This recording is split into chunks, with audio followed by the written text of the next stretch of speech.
حبايبي الحلوين، عاملين ايه؟ يا رب تكونوا بخير. تعالوا بقى نعمل نوع تاني من البسكوتات. ده النوع ده اللي هو نايتس، عارفينه بتاع زمان، اللي هو بيبقى عليه سكر، ده عارفينه، وجوز هند والحاجات دي كلها. دوت انا جبت ايه، قالب زبده اهو، عليه نص كيلو سكر، بس ما تكيليش حاجه. الزبدة 4 كوبايات عليهم نص كيلو سكر من غير تكييل. بس هنضربهم كويس بالمضرب الكهربائي وارجع لكم تاني عشان الدوشة. بقى يا جماعة، حطيت هنا 4 بيضات، حبة فانيليا اهي، معلقة ونص بيكنج باودر، هنا في نص اهو بيكنج باودر. بعد كده بقى تعالوا ما نشوف هنحط ايه تاني. هنا ضفت ربع كوباية لبن بودرة اهوت، وهنحط كمان ربع كوباية نشا. هنا كمان اهوت نص كوبايه جوز هند. كل ده بقى هخلطه كويس جدا وارجع لكم تاني نحط دقيق. انا عجنتها الزبادي الجميله اهي، ماشي. هنا بقى انا حاطه ايه، سكر على جوز هند، سكر من اللي هو بتاعنا العادي اهو. هنقلبهم في بعض كده اهو.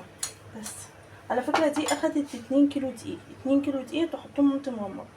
هنعمل كده، هنعملها كوره كده، كوره. خلاص، وهنروح ايه مقلبينها كده اهو، مقلبينها كده. خلاص، ونروح حاطينها ايه في الصينيه اهو، شايفينها معايا. والمدقه اللي هي بتاعه اللحمه دي عارفينها، الحته دي بقى هنروح عاملينها كده. بس اهي، نعمل واحده كمان. انت بقى الحجم اللي انت عايزه تعمليها كبير، عايزه تعمليها صغير، براحتك اهي، بايديك كده.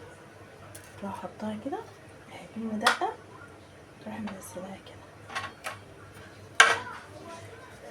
شفتوا بقى الجمال؟ سهله جدا وبسيطه وخفيفه، وهتلاقي نفس طعم النايتس بالظبط. لما تطلع بقى من الفرن هنشوفها مع بعض.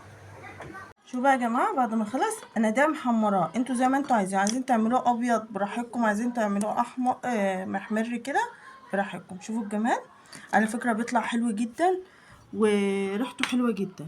صح يا محمد؟ مش بيبقى بجوز الهند فظيع؟ شوفوا ده المتحمره اهي. على فكره هو من كتر ما الولاد بيحبوه انا عملته لهم على عيد. يلا جربوه بقى بالطريقه ديت، والله هتعجبكم.